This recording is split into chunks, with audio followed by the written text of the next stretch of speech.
Good evening, everyone. Hello. Hi, I'm Carrie Coogan. I'm Deputy Director and Deputy Director of Community Affairs and Public Engagement here at the Kansas City Public Library. And welcome all of you to our program tonight. I'd like to give a special welcome to David Warm from Mid-America Regional Council, who I think there he is. He's our partner, the great people at MARC. Thanks so much for this partnership. We're thrilled to be working with you as always. We're happy to be live streaming this event, and for those of you at home, welcome as well. And if you'd like to ask a question at home, please place it in the chat and we will add it to the in-person Q&A here. And for those of you in the audience, if you could just please come down to the microphones when we get to Q&A so that everybody can hear your question. So for over 35 years, Valerie Lemmie, Director of Exploratory Research for the Kettering Foundation in Dayton, Ohio, has worked to solve public problems and controversial issues in government organizations and local communities.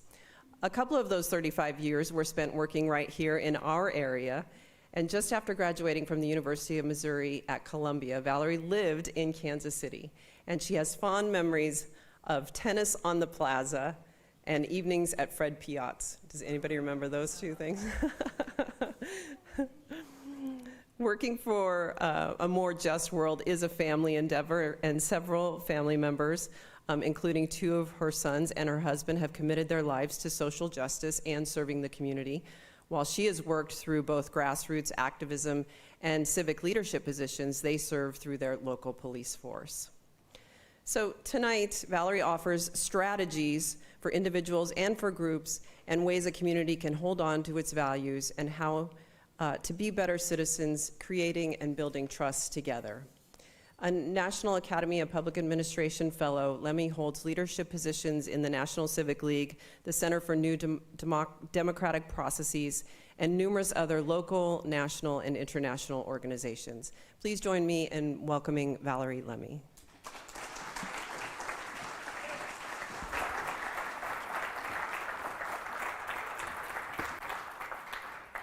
Thank you very much.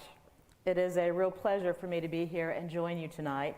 And what is especially cool for me is some of my old friends when I was here came tonight. And so I really appreciate your coming and making me feel so much at home. I am glad to be here from Dayton, Ohio, and get a chance to chat with you about both my experience and the research that we do at the foundation around making democracy work as it should. I want to offer my thanks and appreciation to the Kansas City Public Library, including Pete Brown, the board chair, John Heron, the director, and of course Carrie, who did such a graceful and thoughtful introduction of me.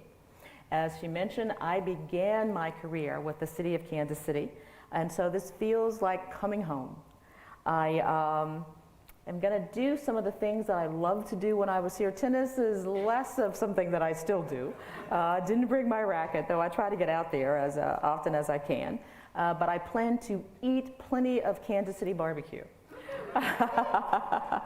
And there's some new restaurants that weren't here when I lived here, so I'm especially looking forward to trying something new.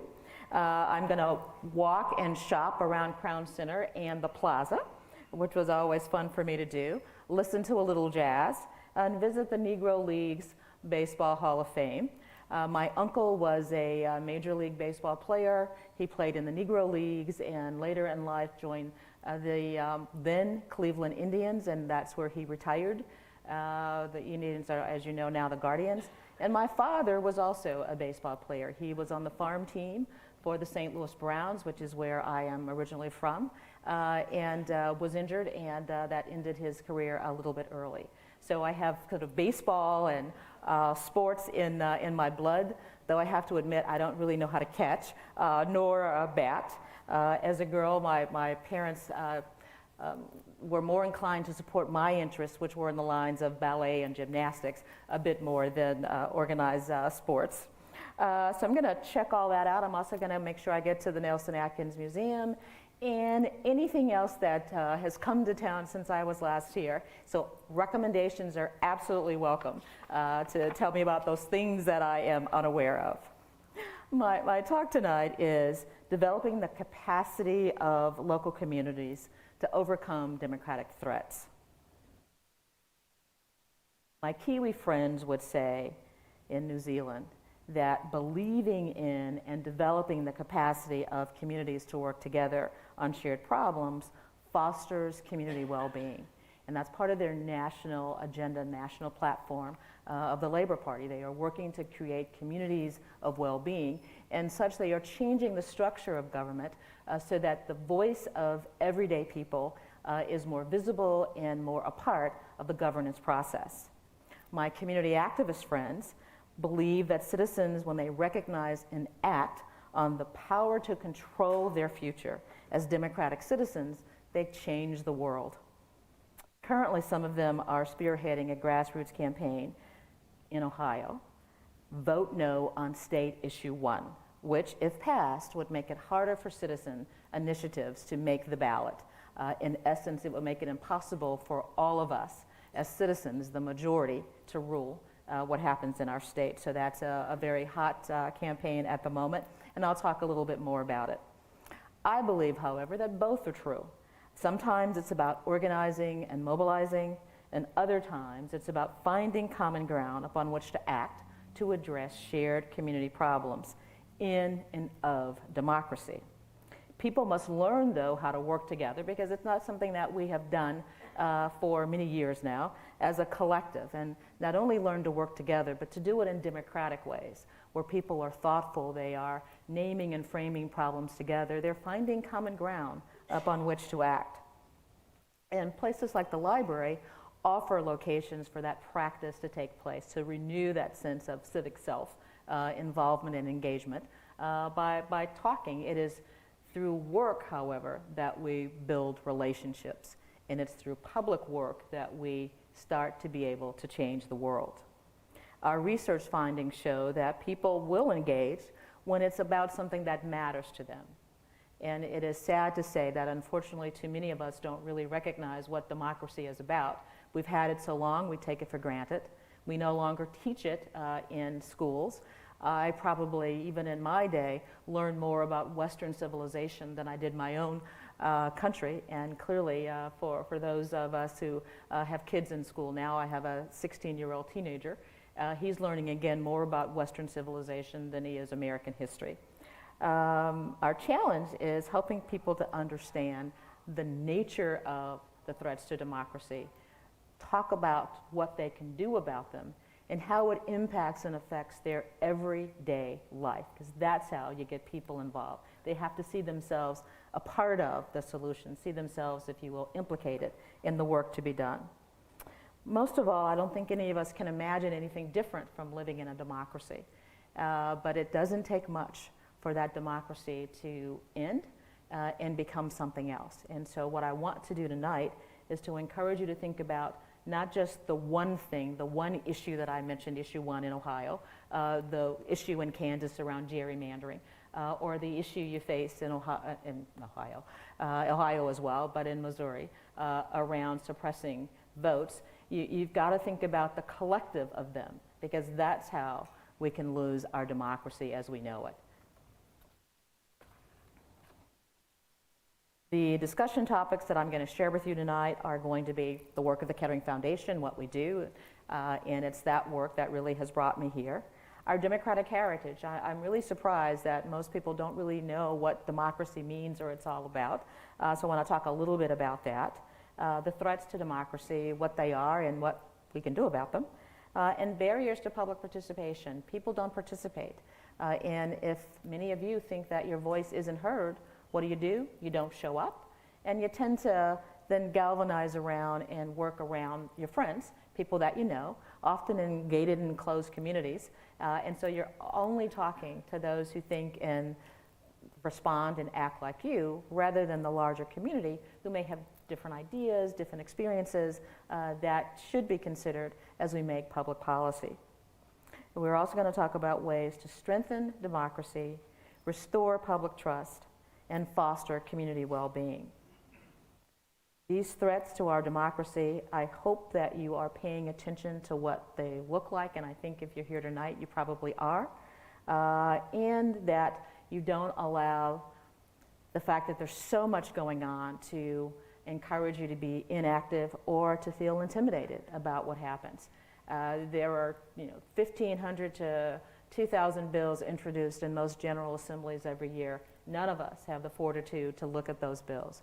But the lion's share of them are the routine, everyday operational issues that run our state government. The larger issues, the big issues, the ones that really are changing the character of our democracy if we're not careful, those are the ones that we need to be attentive to. And the way we find out is we pay attention. The library, again, is a great resource for paying attention because they usually have newspapers and reports and stories about what's topical, about what's going on, about what really can make a difference in our everyday lives. And so it's about recognizing, this is a country that started a revolution with England because we wanted to be free, we wanted to be able to be in control, to have something called individual rights and responsibilities. We fought a civil war to keep a country together, and the result of that war is that all of us were included in the governance process through the 13th, 14th, and 15th Amendments, and ultimately then the 19th Amendment. We survived a Great Depression. We fought 2 world wars where we spread democracy across the globe. And Roosevelt talked about the four threats, the freedoms that we needed to be mindful of religion and speech and access and not having to be fearful. And we're now at a point where I see people are more fearful. They seem threatened, they seem afraid of their neighbor, they don't know their neighbor. And that's a terrible way to live in a country, to live in a community, to live in a neighborhood, and you're afraid of your neighbor. So afraid that you become violent in anticipation of someone harming you. We've got to do better. We've got to address some of those issues, and that includes the isolation that many of us have found, particularly after the experience of a global pandemic. So we can't fear others. We've got to figure out how to, as my mother would say, how do you love your neighbor? And how do you find a way to get along, even though you may have different experiences, different life choices are made, but you do have something in common, a space of land that you share together. And that for you and that land to be productive, you have to find a way to get along. But before I begin my remarks in earnest, I do want to recognize the importance of the First Nations relationship to this location and show our respect and appreciation to the traditional stewards of this land. I understand that there are more than 98 Indigenous tribes represented in this area. I want to encourage us to learn more about the history of the Indigenous populations, explore, acknowledge, honor, and make visible their contributions, and create opportunities where appropriate to work with them to address the problems they face in ways that advance democracy and community well-being. So what is the Kettering Foundation? Who are we? What do we do? We are headquartered in Dayton, Ohio, and I was pleased to see a woman from Dayton come to the event tonight, so thank you for doing that. We are a nonpartisan, nonprofit operating foundation in that we don't give grants, rooted in the American tradition of inventive research. So we are a research organization. Founded in 1927, so we're about to celebrate 100 years of research. And we are sponsored to carry out scientific research for the benefit of humanity. We were founded by an engineer. How many of you have ever heard of Charles Kettering? Yes, I see hands up. So you either have a Michigan or Ohio or a New York connection. But Charles Kettering was an inventor, an explorer, a thinker, and really helped lead the industrial revolution of 100 years ago. Dayton and Ohio and Michigan, they were the breadbaskets of the economy in those years. And Kettering began by electrifying the cash register at a company called NCR. And he took that knowledge, that experience, and applied it to the automobile. And the automatic self-starter is something that he's known for, and that changed and revolutionized the automotive industry, where he ultimately spent about 40 years of his life working. He founded the organization because he wanted to end hunger and thought if he could create a magic bean that it would happen. Over time, he never did create that magic bean, but I think the foundation began to realize that even if you had a magic bean, if you had the wrong ruler, the wrong politics, not everybody would be given that bean, so that you would still have hunger. So for 40 years, we have been talking about what can we do to make democracy work as it should. Today, however, we're talking about how do we address threats to democracy. Charles Kettering once said, "The problem not fully understood is unsolvable, and a problem that is fully understood is half solved." Tonight, I hope to enhance your understanding of democratic backsliding, why it threatens our democracy, and how we can work in our respective communities to strengthen democracy and foster community well-being. The future of our democracy rests in your hands. Our democratic heritage, well, how many of you know what democracy means, where the term came from? I'm looking around, so yes. So it developed as a counter to arbitrary rule by a sole ruler, and it existed even before the word was created. A political system in which the citizenry, the demos, has the power, kratos, to rule itself. Ancient Greeks practiced direct democracy in which citizens made decisions by deliberating face-to-face in assemblies, then voting on a course of action to be taken. Of course, in the ancient Greek city-states, not every citizen participated in the democracy. Every year they were selected by a process called sortition, random sampling, and other people didn't vote because they were slaves, and only citizens were allowed to vote. Much like our citizen assemblies today, some cities and some countries use public assemblies now as a way of addressing tough public problems. Ireland did that on the abortion issue.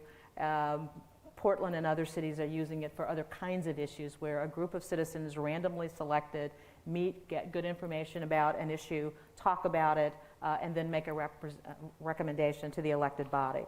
So that is a way that people are getting involved in a democracy.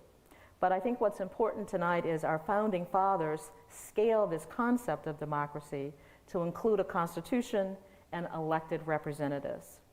It's not a perfect system, but it's the best one we've created that guarantees individual rights, liberties, and the pursuit of happiness. In the past, our nation has rallied against its threats. It's time to do it again. This time, the war will be marshaled by voters, not public officials. The change that we're going to see will be led by you.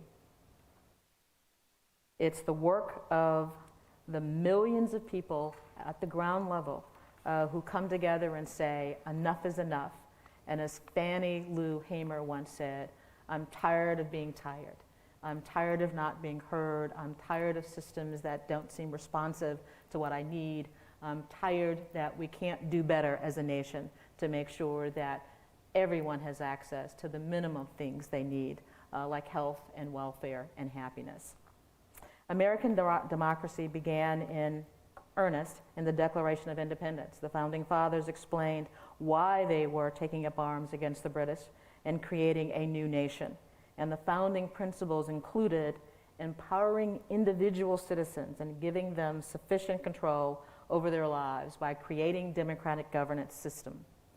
All power was vested in the people, and all power was derived from the people.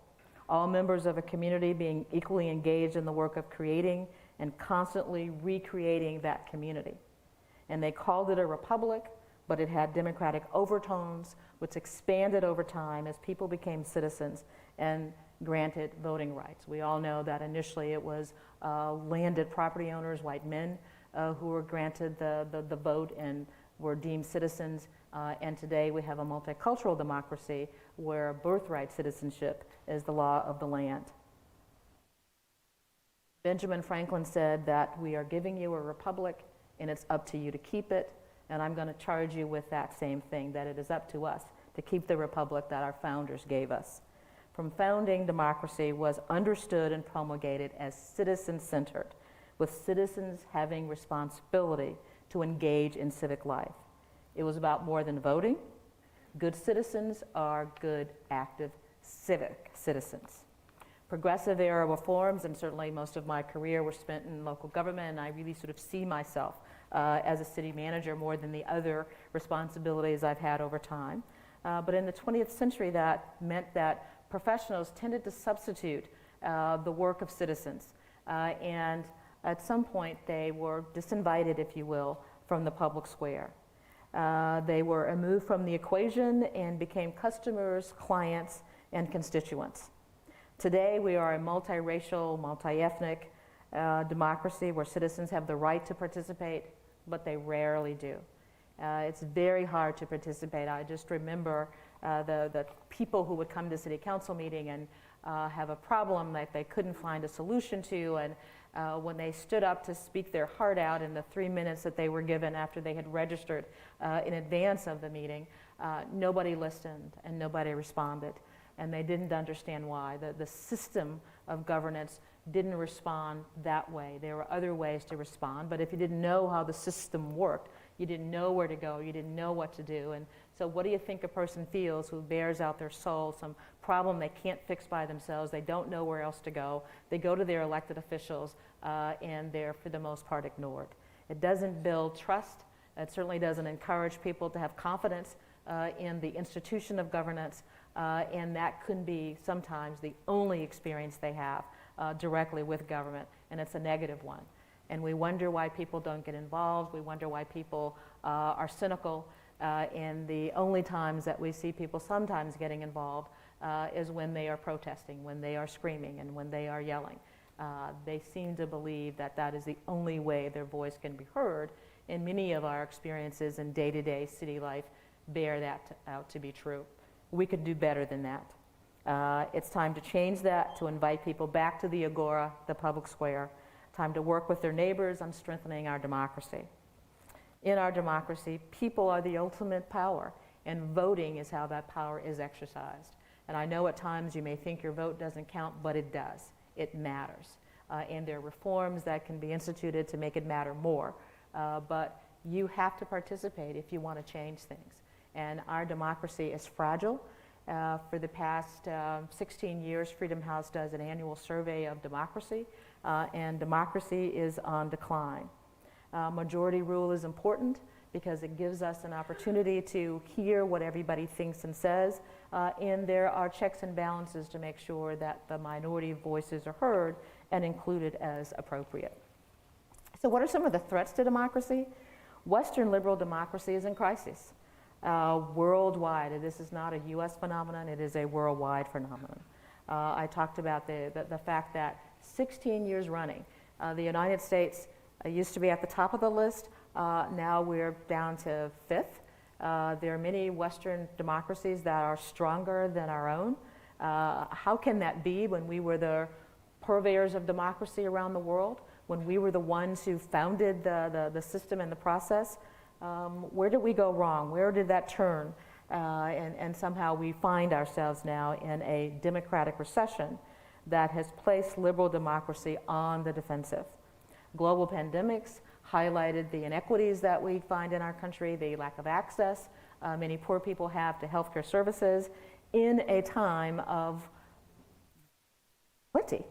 The killing of George Floyd and other men and women of color by police made a statement about state-sanctioned violence that many people had not known or recognized or understood. That camera on our phones has certainly turned the world to a different view of what happens when there's not accountability in governing institutions by the people themselves.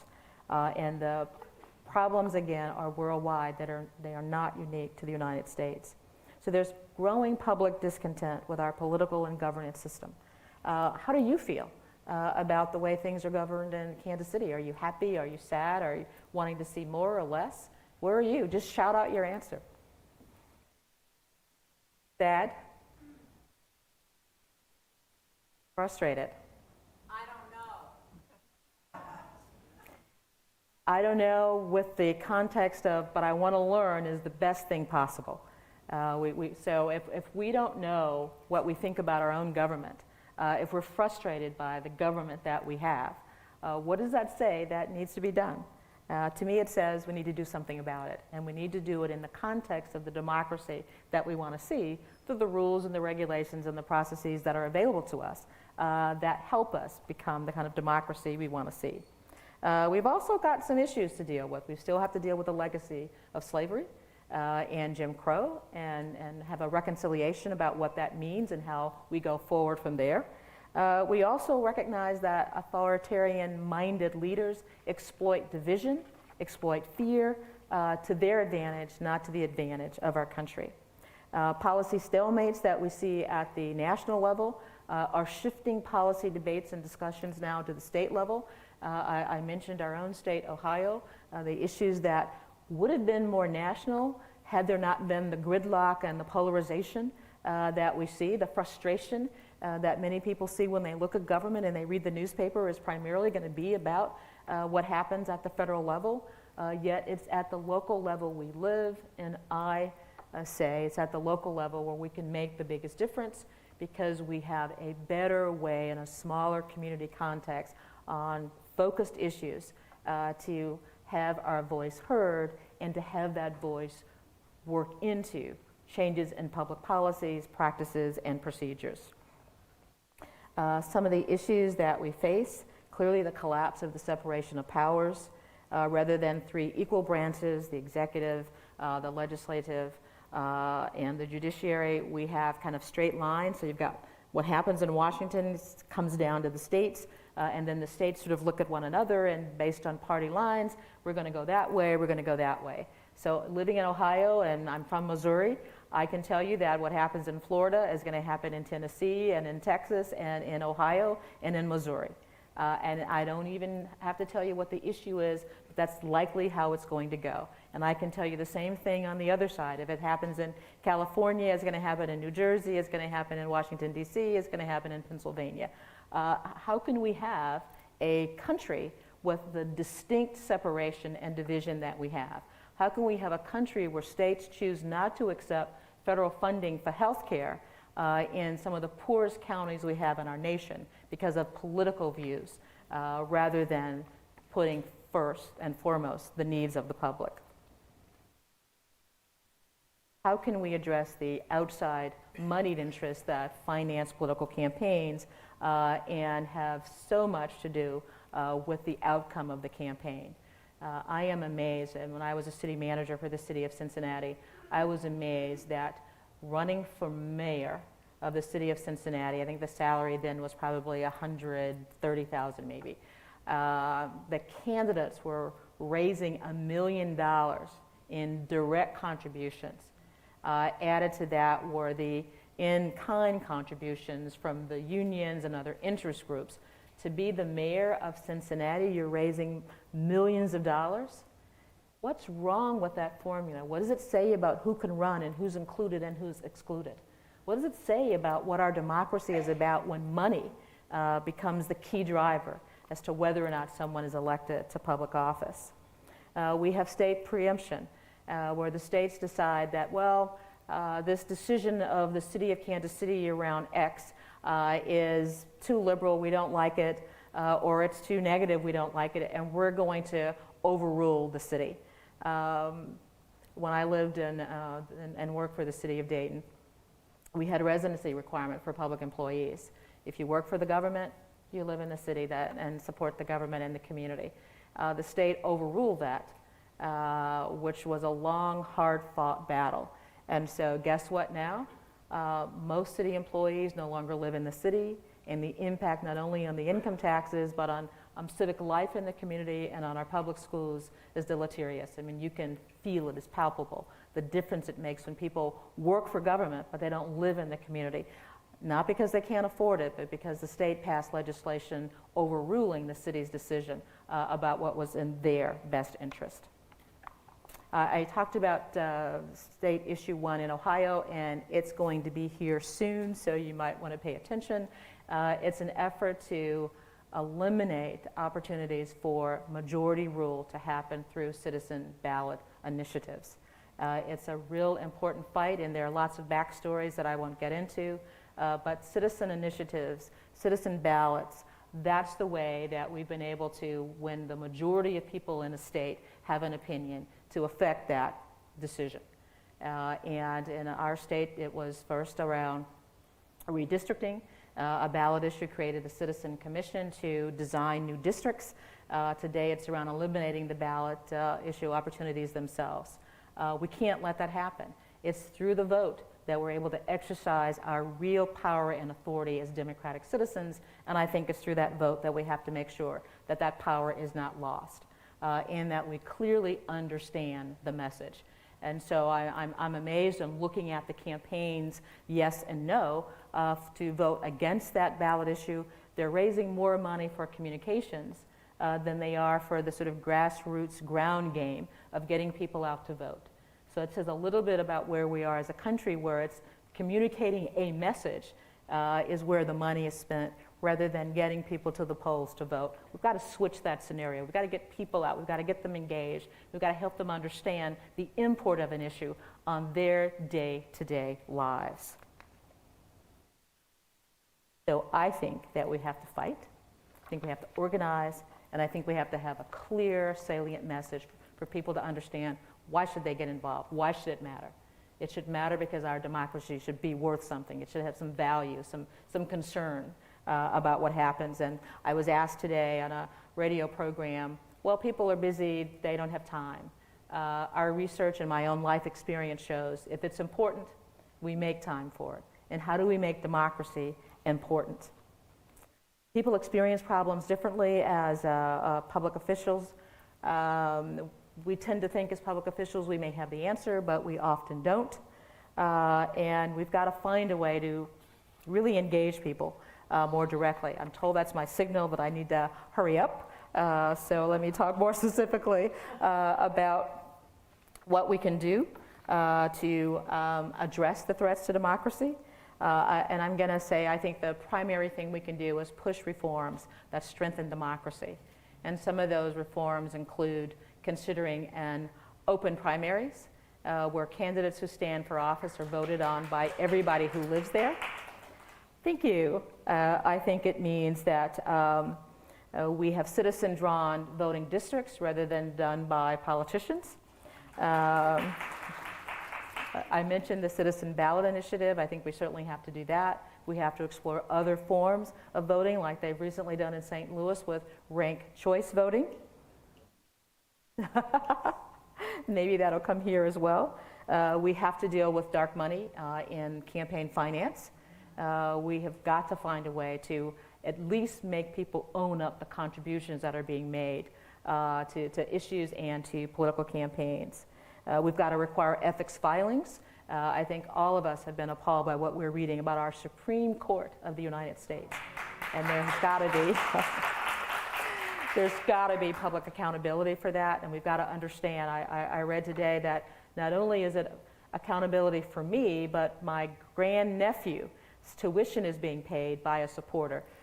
It doesn't feel right to me. It doesn't feel right. It just in my heart, that doesn't feel right. I can't imagine you not being sensitive to an issue when somebody's paying for your grandkids and they paid for your other family members' lifestyle, even if they're not in your home. So we've got to address the ethics issue, the accountability issue, the transparency issue of elected officials and appointed officials that serve for life. Valerie, you have plenty of time. Oh, okay. Another 10 minutes if you'd like. Okay, sounds good. I do want to have a conversation with you. And so I'll say that there are things that we can do. Those are some of the things. But what I've learned to be most important is you have to take responsibility for the world you want to see. Every change that happens in democracies happens because people have come together and they've demanded it. They've worked together. They've worked collectively. They have the moral suasion of the argument, as well as the it makes just good sense to do it this way argument. And their voice is heard. And that's the key, that how do you do something in a way that you ensure that your voice is heard and that it's acted upon. It requires people to think beyond themselves, something larger than just my own family, but the family next door to me. If we want our communities to survive, we have to have good education systems. We have to have young people that want to stay in the community. And we have to have jobs for those young people. And all of that is about the quality of life we have. And that's where we are directly able to influence what happens, because we have such a strong hand that we can play in that. Some of the work that I've done at the foundation included working with communities that are, in one instance, trying to create safe communities. And so we invited in a variety of people from a community in Minnesota, Falcon Heights, after the Philando Castile shooting. And we had activists, we had elected officials, we had just day-to-day community residents, because all of them got involved after that shooting in questioning, what does it look like to create a safe community? What does it mean to be safe, no matter your color, no matter if you're driving through or if you live there? And who needs to take responsibility for that? And one of those participants was named John Thompson.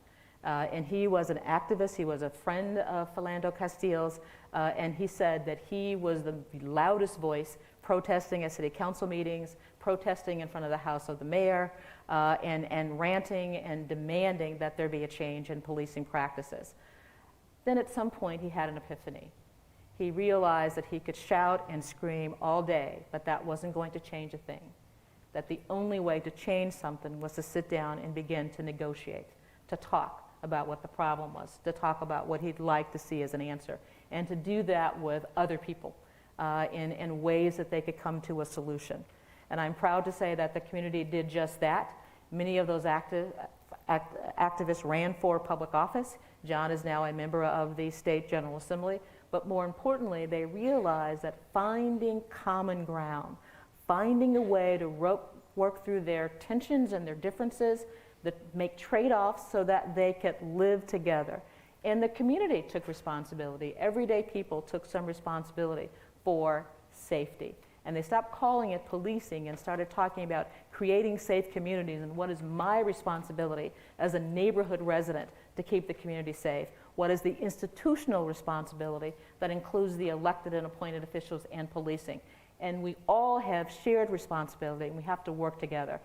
That is the solution. We've got to find ways to work together, find opportunities that we can really get along, really find. We don't have to like one another, but we do have to talk through what some of the issues are. And I think what we find, and our research finds, that when we do that, we tend to find a way to make it work. And the example I like to give is a situation around school funding. Many times schools want more money.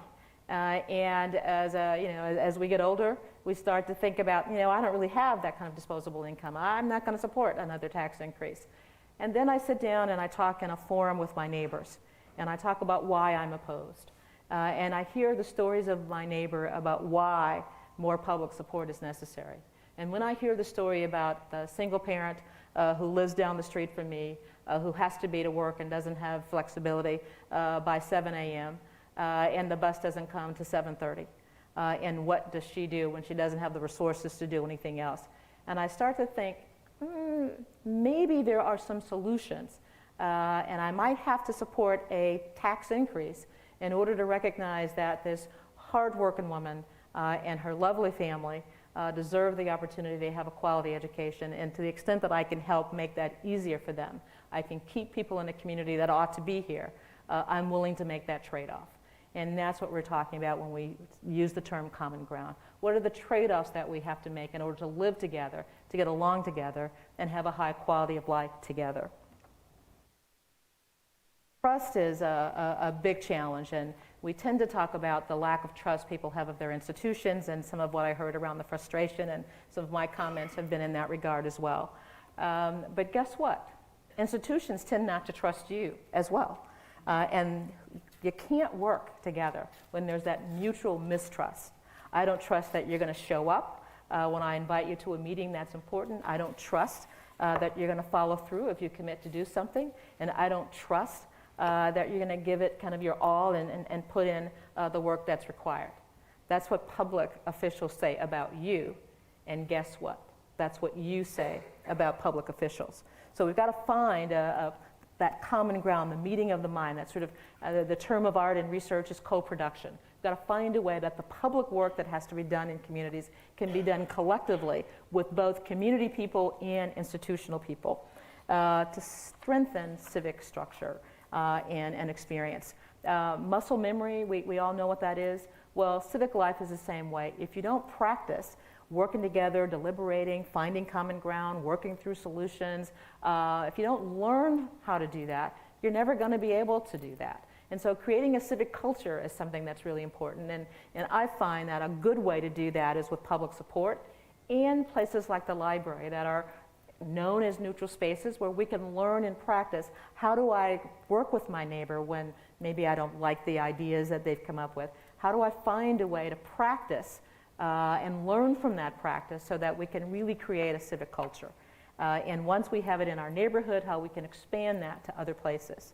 Another piece I want to talk about is the assets and resources that exist in communities. They often go overlooked even by the people who live in those communities and certainly by other institutions. But almost every neighborhood has a boys' club, a girls' club, Girl Scouts, church and other related groups. So there's active civic life. It's not scaled. They tend to be membership driven and so they're not aligned.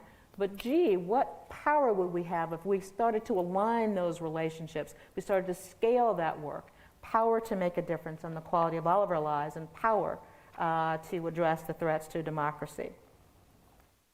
Something to think about. So let me end by saying that I appreciate certainly the opportunity to be here, so to share some ideas and some thoughts with you, and to take time to really have a conversation with you. But before I do that, I do want to offer my appreciation to those who gave me my first opportunity to serve the public all those years ago when the city of Kansas City hired me fresh out of graduate school as the director of what was then called the Integrated Services System Project, the city's first foray into the automation of social services. And Samela Gates and Jim Threet, names I hope some of you know, they have passed on, but they are at the top of my list of those who most influenced my career. A little teary. They were patient, understanding, supportive, demanding, and amazing teachers. They helped me kind of understand the politics of why my book learning, if you will, didn't bring all the answers to the problems as I thought it would.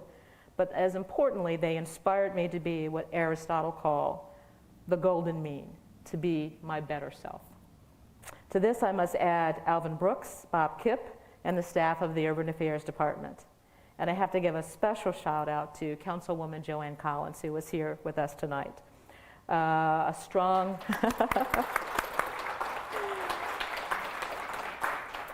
she was a strong, decisive leader. She had style, she had charisma, no nonsense, and in much a way, I have patterned my style after hers. She was always forthright, she was always thoughtful, and she was always compassionate enough to remember a little 20-year-old kid like me when she was at the height of her career, and I love her and thank her for all of her contributions to the city of Kansas City.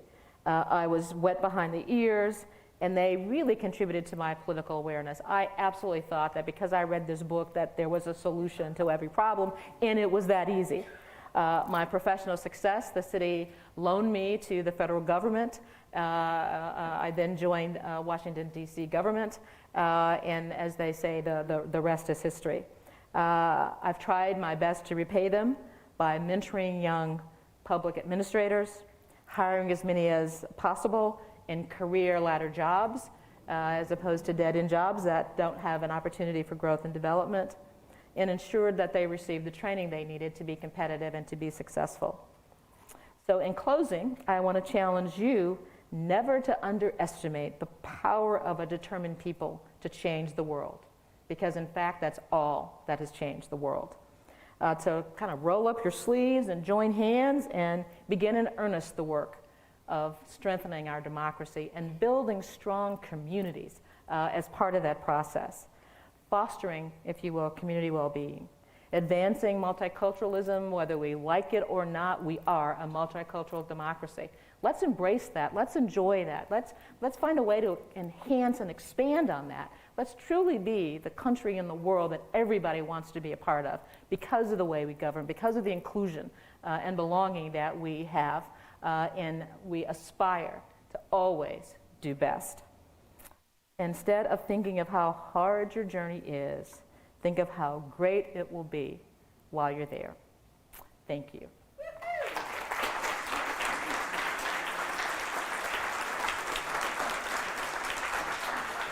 Thank you very much, Valerie, and we'll take some questions from the audience now. Please step up to the microphones as this gentleman has done so that people can hear you live streaming at home, and make sure that whatever you say ends in a question mark.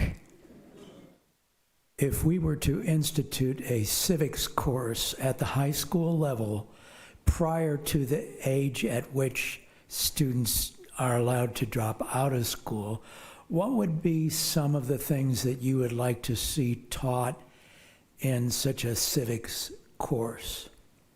Well, I would first start by recognizing that we're less likely to get a high school curriculum change in the environment we live in the schools.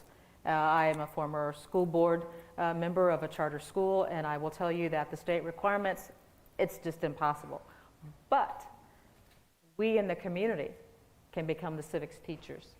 We can become the place, community as an educating resource, where young people learn civics, and they learn it directly and through practice. I mentioned I have a 16-year-old at home, Dayton. His high school requires community service. So guess where he has the opportunity to learn about contributions to civic life and to practice that. It's through that service. So I think community organizations, whether it be churches or clubs, or we create something just for that. In Dayton, we have something called Learn to Earn, where we are committed to young people's quality education from birth through career. And part of that work includes the community engaging young people in thoughtful ways to learn civics. And so I think we as a community have to take responsibility. And guess what? When people see things are going well, we might be able to get that in the curriculum. But in the meantime, I would say you should call all the kids in your neighborhood together once a week and say, let's learn about Kansas City. Did you know that right down the street was the first urban mall in the country? And make it interesting and exciting. Clearly they need to understand what democracy is and what it means. They need to understand the governance structure that we have. I mentioned the 3 parts. They need to understand how many elected officials there are in the Senate, as well as in the House of Representatives. They need to know their elected officials, national, state, and local. They need to understand that democracy and citizenship is more than just voting. It is about civic life and contribution. They need to recognize what that means you have to do. And to say I'm a good citizen because I registered to vote is not good enough. In Dayton, our last election for mayor, of the registered voters, only 12% showed up. Clearly, we've got something to work on. Most people didn't even realize that it was an election. It's an off-year election, believing that the local issues would get more attention, and they don't. So we've got to do a little rethinking about that, and I think it starts with us in the community, teaching our children, our neighbors' children, and then using community resources and assets to be able to do that. And then having the schools align with that and partner with us and make it easier for the kids to get out and to have service. So I think we have to help the schools rather than leave it just to the schools to take on that immense responsibility. Yeah, here in Missouri, and I suspect it's the same way in Ohio, the state is right now totally controlled by rural Missouri, totally. And they think we're a bunch of decadent urban whatchamacallits, and as my country friend says, you all think we're a bunch of reactionary German hillbillies. His words, not mine. And when you have that cultural conflict between rural and urban, what do we do about that? Well, first of all, I think you change the narrative. Instead of talking about rural and urban, talk about what do we have in common. Sometimes what we have in common is access to quality, affordable health care. Sometimes, as we talked about earlier, it's about our children. Sometimes it's about the cost, the tax rates, whatever it is, find out what we have in common to begin the conversation. And from there, move out And it is easier to do than you think, because most of us have more in common than we often appreciate at first glance. There is a young woman from Africa who talks about the danger of a single story. And if we allow the single story of being urban and rural to guide us, we will make a mistake. If you look at me, I suspect you will have some sentiments about what I do and who I am. I am a widow, I am a single parent, raising a biracial child. I have sons that are police officers. I'm an African American. I'm a member of and chair of the Ohio Civil Rights Commission. I am chair of a political action committee that raises money for progressive women candidates running for office in Ohio. I'm all of those things and more.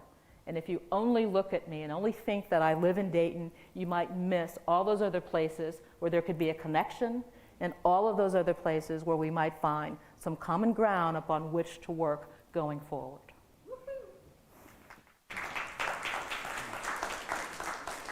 Thank you for your inspirational talk. I want you to know you've just inspired me even more. I just started to run for city council in my city. But the question I have is, you mentioned the influence of money in politics. How can you account for the devaluating of integrity and honesty in the candidates that we seem to have elected over the past several years? Well, I've worked for politicians all of my adult life. And I will say that the line, I can't even name ones that I work for that didn't come to the job with a public spirit in mind. There's systems that are bad, and good people get caught in bad systems. And so I think if we change the bad systems, we will further good people doing good work. And if you raise $1 million to be the mayor of Cincinnati, if I'm running against you, I'm going to raise $2 million. Well, how do I get that money? What are the trade-offs I have to make to get that money? And if we take money out of the equation, maybe we public finance, particularly local elections, where the price tag shouldn't be that kind of money. That will change the narrative, that will change the equation, and it will change the way the system works. And the reward will be for those who have good policies that convince the voters to support them, not because I have a slick ad campaign. Thank you. Do we have any other questions? We have a few more minutes. Come on, folks. Thank you, thank you. I came a long way to talk to you.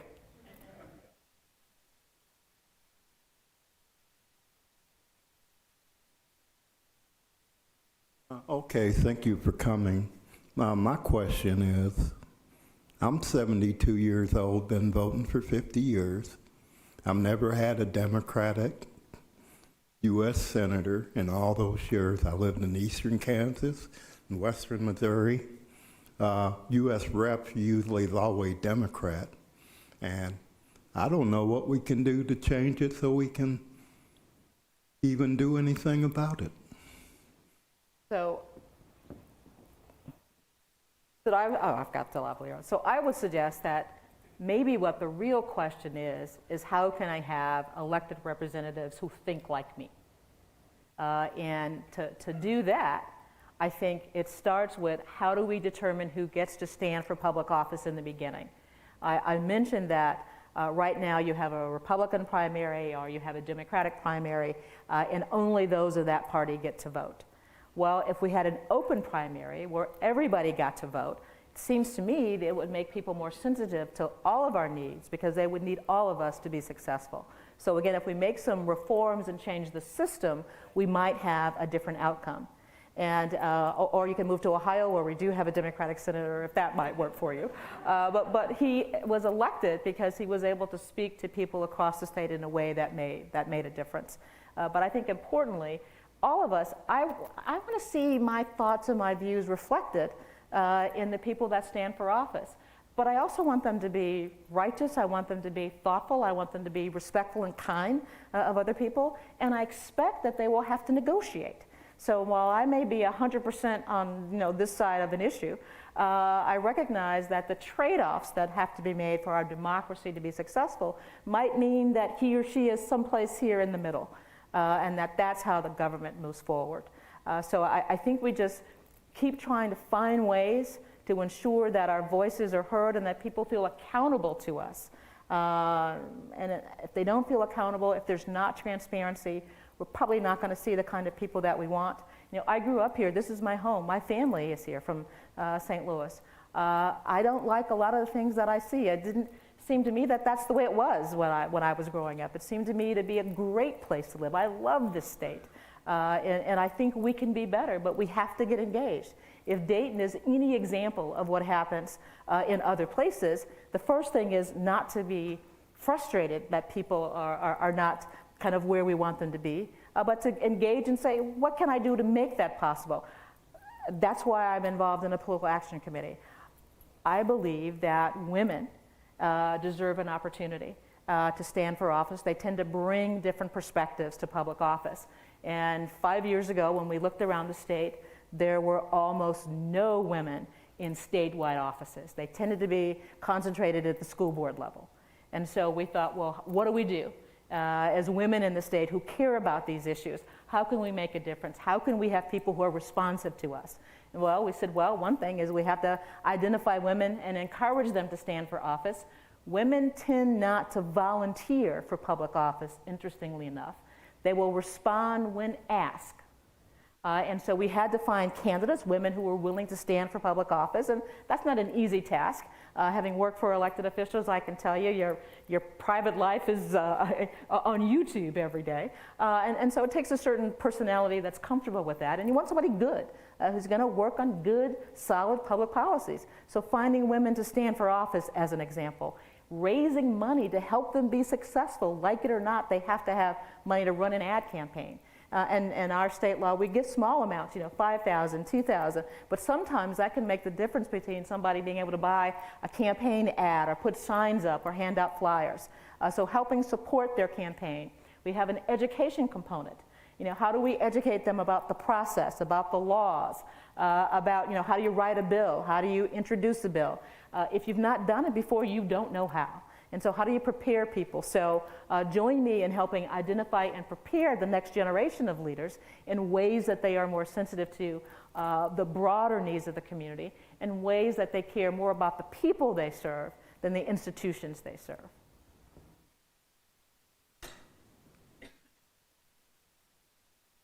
You spoke about both institutions and systems. That has meaning to me as an old sociologist. My question is, have you done any research on ways to restructure institutions and systems so that they're grounded in the neighborhood community? So I am a political scientist by training, and a public administrator by practice, and now a researcher by avocation. And the way you change systems is through the way we teach young people. And so I've been involved for 3 years with public administration professors, encouraging them to teach the relationship between public institutions and citizens differently, and to determine if we are able to instill in young people a responsibility for civic engagement, just as we instill in them the responsibility to run their governments effectively with economy and with efficiency. If we add an engaged citizenry and equity, I think we have the full picture. So we have to start with the way we train people, so that when they get to those institutions, they can begin to change those systems, structures, and strategies that have been long-standing. Because if they don't know how to do something different, they won't. And they can participate and engage with organizations like the Kettering Foundation, who really spend time and resources to help identify folks who want to do it differently, those sort of outliers who recognize that democracies and communities work when people are involved in the naming and framing of problems, and in the liberating what's to be done, and then acting on shared problems together. So it's a mindset. It also includes, for me, I've been very active in the City Managers Association to change what is valued in a city manager, and the institution of hiring people. We have to change what we value and how we hire people. We want to look for people who are comfortable working in teams, comfortable engaging with the community. I talk to city managers all the time. I was just in Louisville, and I'm going out to the annual City Managers Conference to say that you can no longer say you work for city government and only spend your time in City Hall. You've got to spend your time in the community, working with people every day. The problems are too great, first of all, to try to do it by yourself. You have to have community involvement. And without community trust, without community confidence, you're not going to get to first base. So we have to train them differently, we have to demand more of them, have to demand different things of them, and we have to elect people who are going to ensure that those are the folks that they hire. Ma'am, we'll go ahead with you on this side. Okay, thank you. Ranked choice or open primaries. Do either of them address the voter suppression that results from gerrymandering? And if they don't, what other remedies or prescriptions do you think would help us address that so that we can have more voter participation by people who are negatively impacted by the gerrymandering that takes place? So we had good news today from the Supreme Court when they said that the district in Alabama had to be redrawn. So who knows, maybe we'll see some more changes there. But clearly open primaries do, because then it's not just the party, it's everybody, and that means I have to be sensitive to everyone, not just the party regulars, number one.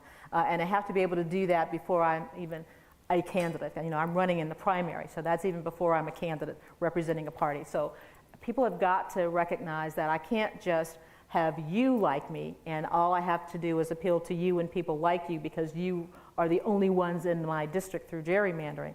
I have to be able to appeal to the entire room, and that's a different message. And so open primaries do that. Certainly ranked choice as a secondary process because the candidates are already determined, but I get to vote kind of more than once. I get to have a first choice and a second choice and a third choice. And that allows kind of more responsiveness because who my second choice is will be very influential. And if I know that, Jesse, you're only going to do X, you might not be my second choice. I might find somebody else to be my second choice. And so it does demand, again, that people who are standing for office, candidates that are running for office, have to be more responsive and more accountable to a broader base of the public. Thank you for a lovely talk. And everything you've said I've really enjoyed, but it presupposes a rational population. And one of the problems that I see as the worst is that, in fact, the emotional response, primarily to fear, is what has driven much of our divisions. And with fear being so great a motivation, and of course that's way back, you know, what's the matter with Kansas? It basically, social issues that you're afraid of are far more important than, you know, something else. And how do you address the fear that motivates anti-democracy? And that is, that to me is the biggest puzzle, because unless we can direct some attention to diminishing the fear, which results in the anger, which results in the hatred, which results in the division, we really have a hard time making sense, like you've done so nicely in the bulk of your speech. And that's what puzzles me. How do you address fear in the population in a way that will work? I think you start through this notion of belonging. All of us want to belong to something bigger than ourselves, and we try to tap into the idea of belonging. And then it's building a relationship. People in communities want relationships, where institutions tend to want metrics. And so it's building a relationship, and I sort of stood up and told you all of the different aspects of my life. And when all of you stand up and say the various aspects of your life, I'm going to find connections. And those connections I use to build a sense of belonging and engagement. My husband's family, you know, he's from Ohio originally, they're a hunting family. And they go deer hunting all the time, and they are a family that they eat what they hunt. But there are an awful lot of people who don't like guns, don't like hunting, and yet that's part of my life experience, certainly our children's life experience, is to have part of that. So if you talk to people long enough, even with hatred and fear and mistrust, you will find at least a way of, one, understanding kind of what makes them tick, what some of the motivation is, in ways that if I just read the newspapers, it's going to be that single story. But if I talk about it, I might be able to find something that's important. I'm a former public utility commissioner, and rural access to broadband is really important. It's also an urban problem, not just a suburban problem. Good quality food is important in urban communities, and sometimes small farmers aren't able to survive because of the power of the large conglomerates. And so finding places where we're kind of in accord and bringing us together to find the solution to our problem is likely to be the same. Now, what can we do? That's a way of being able to do that, be able to talk to people kind of one-on-one, rather than collectively living on stereotypes that are often wrong at best. And so finding ways to understand, and that comes from listening and learning, and then learning together on what you can do. I live in a county that has urban and rural aspects of it and suburban aspects, and regional governance has been a way. We have a regional planning commission, and they have been kind of the place for some of those barriers to be broken, some of the issues to be resolved. And when we move out of Montgomery County, for the most part, it tends to be rural north of us, and then heading to Cincinnati south of us. And so finding, again, those common interests and issues that we can work on together, because when we start to work together, we start to build trust. And the first project we do, we get a little trust, and by the third and fourth and fifth project, we have a lot more trust and a lot more confidence. We don't always agree on everything. We may belong to different political parties and different churches, and we may socialize in different ways, but the problem that brought us together, that we're able to work on together, helps us build a relationship, and through relationships of trust, we can move the world forward. We'll take these final two questions and then we'll say goodnight. Okay. Thank you for coming. Thank you. Now, earlier you spoke about cynicism, and so there's two things that I'm going to ask about. One is broad, and then the other one is more Missouri specific, and then I'm going to sit down. So the first question is, if over 80% of Americans agree that we need background checks for people to have guns, why can't, so the question is, why can't elected officials make that happen at both state level and federal level? And the second part is, when we have ballot initiatives, like we did in Missouri, several years ago, the one that stands out to me was we had a ballot initiative against puppy mills. And? Against what? Puppy mills. Oh. I don't know if people remember that. And the state legislature overruled what the majority of the citizens had voted. So again, undemocratic processes making people cynical. So address those two things. So I would say on the latter to go first, then you do a recall petition. Don't stop because you lost the one battle. The battle keeps raging, then you keep the war going. So then you go to the recall. So you continue the process so that they know that you really are serious and it's something that's important to the majority of people in the state. They usually will change their mind, so if you keep the battle running. What they depend on is you'll get tired, you'll get frustrated, and you won't come to the table anymore. You won't play anymore. You'll take your marbles and go home. And you can't do that when the stakes are high, and they are, quite frankly, very high. And what was your other question? Second, the first part was about if 80% of the population, over 80% of the population agreed have background checks. For some reason, at the state level, your state included, mine as well, and background checks done. Lobbying groups, but. So I would say, first of all, 80% sounds awfully high on any public issue, number one. But if we can see that the majority of people believe that, where are they situated? The majority of people, quite frankly, in my state don't believe that is necessary and see that as anti-American and against the right to hold arms. So I would challenge that we all are in agreement on that. You know, one of the areas that is tough is when there is no agreement. and we aren't able to find common ground because we are just really that far apart. And so I think the narrative has to be, what is it that we all care about? I mentioned that I have police officers in my family, husbands, sons, brother-in-laws, and they don't want bad people carrying weapons that they will use against them. So there's an alignment right there with a group that often civil rights organizations are not aligned with, but there's an area of commonality, of common interest. Maybe there's a way of common ground.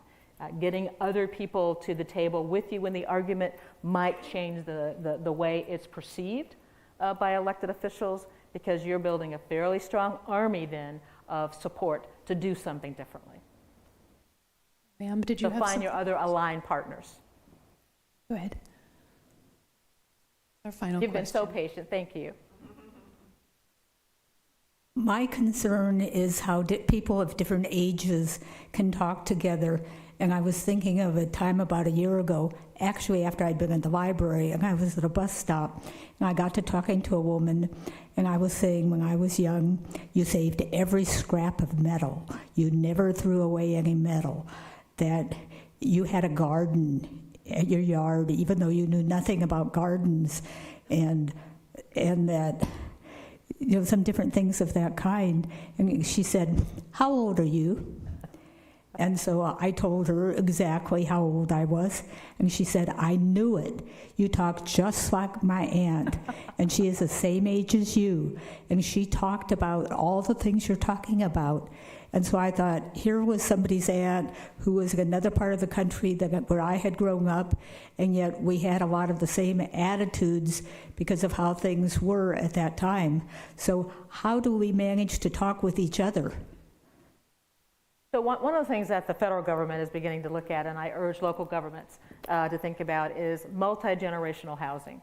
In many places, there's a housing crunch. It's either there's not enough available affordable housing, and housing in places, some states, is priced so high you can't live there.